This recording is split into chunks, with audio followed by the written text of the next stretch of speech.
Pour me cacher des maux de ce monde, je crus pouvoir prendre refuge sous ma couette.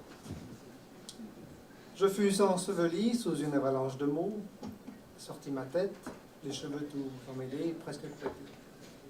Mais de peur de voir ma tête dévaler les escaliers, je replongeais sous ma couette à la découverte de cet océan de mots. Quoi?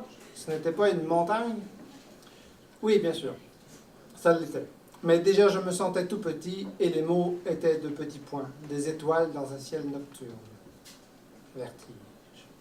Je fermai les yeux et les histoires coulaient en moi comme si j'avais pu rejoindre la constellation de l'aigle en un instant au lieu de 400 années-lumière et tant d'autres endroits imaginés ou point d'ancrage pour une histoire plus belle que la nouvelle passée en boucle sur la chaîne télévisée en 3 lettres. C'est triste. C'est pourtant notre monde, ou enfin une partie.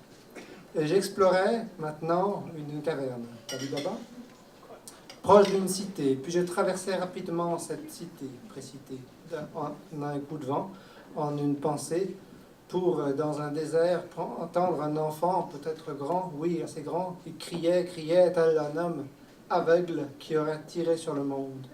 Je revins vers la cité précitée et y vis un escalier qui semblait en or, mais tout ce qui brille n'est pas or. N'est-ce pas? Et s'approchant de l'escalier, une femme implorant mon nom ou le nom de son père, que sais-je, ce n'était pas dans ma langue. Et l'escalier semblait monter dans les nuages. Il mènerait au ciel. Quelqu'un voulait construire une tour. Quelqu'un voulait peut-être même emprisonner cette femme. Elle ne fuyait pas. Elle semblait contrainte à rester là, attachée par un fil invisible à cet escalier, sans pouvoir l'atteindre. Cette femme n'était pas maigre, ni vraiment grosse, elle était bien portante, physiquement. Ses vêtements colorés, ses souliers, sa façon de se tenir, sa coiffure, tout me laissait croire qu'elle était orientale. Elle était sortie d'un conte des 1001 nuits. J'en étais sûr, mais je ne pouvais la sortir facilement de son histoire. Je ne voulais pas la brusquer. Ses cheveux noirs de jais qui descendaient le long de son cou, effleurant ses bijoux, étaient ramassés dans une couette. Puis il y eut cet appel d'air. Je n'étais plus aussi bien emmitouflé.